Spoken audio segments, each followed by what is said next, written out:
बिस्मिल्लाहिर्रहमानिर्रहीम। बच्चों, क्लास 8 की साइंस के लिए हमारा जो नर्वस सिस्टम चल रहा था उसका लेक्चर नंबर 2, ठीक है।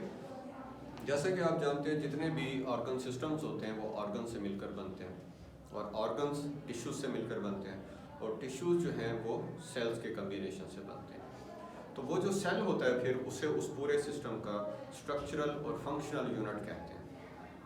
अब नर्वस सिस्टम भी एक सिस्टम है, इसमें ऑर्गन्स हैं, ब्रेन, स्पाइनल कॉर्ड, नर्व्स, और ये फिर टिश्यूज से बनते हैं और इन टिश्यूज में फिर क्या होंगे, सेल्स होंगे। तो वो जो सेल्स होंगे वो इस सिस्टम का बेसिक स्ट्रक्चरल और फंक्शनल यूनिट कहलाएंगे।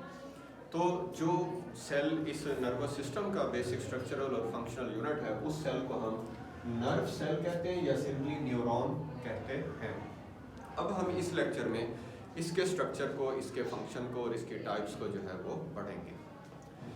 तो पहले हम इसकी स्ट्रक्चर को ज़रा जो है वो देखते हैं। ये पूरा जो मैंने बनाया है बेटा ये है नर्व सेल है या आप इसे न्यूरॉन कह सकते हैं। इसका जो इतना पार्ट है ये, इसको आप कहेंगे सेल बॉडी। ये इस नर्व सेल की सेल बॉडी है और इस सेल बॉडी के अंदर ये जो आपको लाइनें नज़र आ रही हैं बाहर की तरफ बारीक बारीक, इनको हम डेंड्राइट्स कहते हैं। इनका काम क्या होता है कि मैसेजेस को, इलेक्ट्रोकेमिकल वेव्स की सूरत में जो मैसेज आ रहे हैं सबसे पहले ये डेंड्राइट्स ही उनको लेती हैं। उसके बाद ये सारी डेंड्राइट्स मैसेज को इकट्ठा करके सेल बॉडी के अंदर इकट्ठा कर देंगी।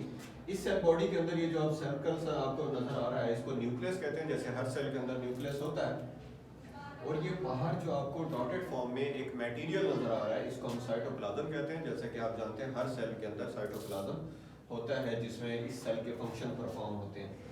सेल के इस हिस्से के बाद आपको एक लॉन्ग प्रोजेक्शन नजर आ रही है, एक लंबी सी यूं कहते हैं कि तार आपको नजर आ रही है। इस लॉन्ग प्रोजेक्शन को हम कहते हैं एक्सॉन। X1 भी इसको पढ़ते हैं, एक्सॉन भी कहते हैं। यहाँ से आने वाले सारे के सारी जो नर्व इम्पल्सेस हैं वो कंबाइंड होकर अब यहाँ से ट्रांसमिट होंगी, यहाँ से चलेंगी और यहाँ पर आकर आप दोबारा देख रहे हैं कि यहाँ पर फिर छोटी छोटी बारीक बारीक लाइनें हैं, इनको हम टर्मिनल एंड्स कहते हैं।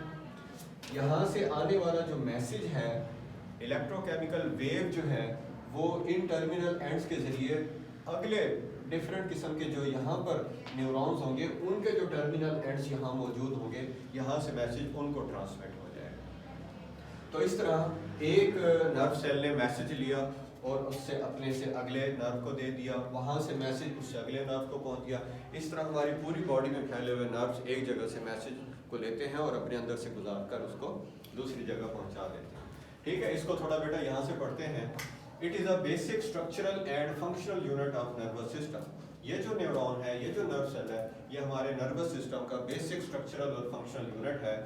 ब्रेन हो गया, स्पाइनल कॉर्ड हो गया, नर्व्स हो गया, सब इसी से बने हुए हैं। Brain, spinal cord and nerves are made of nerve cell. Nerve cell ही से ये बने हुए हैं और ये इसका फंक्शन दिया, neuron transmit message in the form of electrochemical waves called impulses. जो मैसेज जा रहा होता है वो बेसिकली एक इलेक्ट्रोकेमिकल वेव होती है, उसको हम जो है वो इम्पल्स कहते हैं। नर्व इम्पल्सेस उनको प्लूरल कहेंगे। अच्छा, ये तो बेटा एक सेल है। अगर इस तरह के बहुत सारे सेल्स हों और हम उनको उनके एक्सॉन्स को इकट्ठा कर लें, मैं आपको एग्जांपल देता हूँ। जैसे फ्लावर होता है, उसकी अगर आप डंडी से आपने फूल को पकड़ा हुआ है तो वो जो डंडी है ना वो आप समझ लें कि क्या है, एक्सॉन है और ऊपर जो फूल है वो सेल बॉडी हो गई नर्व सेल की।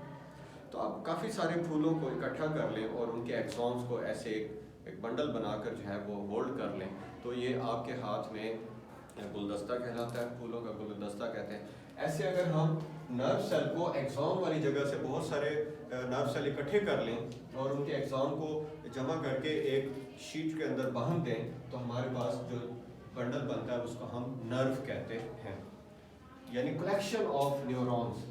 देखें, a cable like bundle of neurons is called nerve. तो नर्व जो है, जैसे बेटा बास का केबल होती है आपके पास, उस केबल को छीलें तो उसके अंदर बारीक बारीक बहुत सारी तारें होती हैं। ऐसे ही जो नर्व होगा वो बहुत सारे नर्व सेल के कम्बिनेशन से बनता है। तो फिर ये नर्व जो है वो सेंट्रल नर्वस सिस्टम यानी ब्रेन और स्पाइनल कॉर्ड का पूरी बॉडी के साथ इनके जरिए लिंक होता है।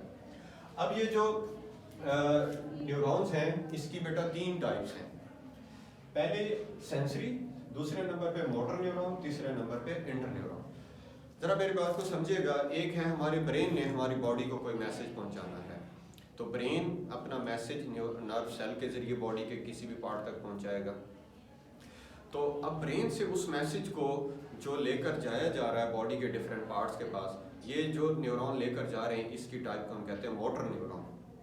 अच्छा, इसी तरह हमारी बॉडी के मुख्तलिफ पार्ट्स ने कोई मैसेज हमारे ब्रेन तक पहुंचाना है, तो वो मैसेज भी नर्व सेल यानी न्यूरॉन्स के ऊपर से ट्रांसमिट होकर हमारे ब्रेन तक पहुंचेगा।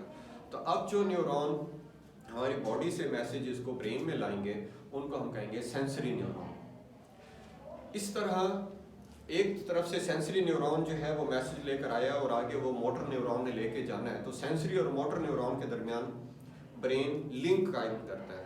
तो ब्रेन के अपने अंदर, स्पाइनल कॉर्ड के अपने अंदर जो न्यूरॉन मौजूद होते हैं उनको हम इंटर न्यूरॉन कहते हैं, और उनका काम ये है कि एक तरफ वाले सेंसरी न्यूरॉन का दूसरी तरफ वाले मोटर न्यूरॉन के साथ लिंक कायम करना, तो ये इंटर न्यूरॉन का काम है। इसको जरा देखें, sensory neuron transmit messages from body part, body part से मैसेज को लेते हैं और उसको ट्रांसमिट करते हैं to brain and spinal cord यानी सेंट्रल नर्वस सिस्टम।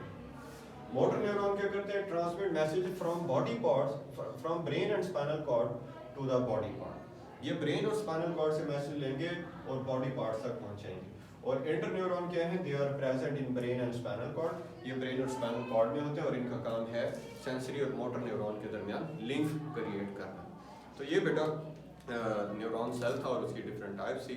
आगे हम इंशाल्लाह ताला अगले लेसन में इसको मज़ीद पढ़ेंगे। थैंक यू, अस्सलाम वालेकुम।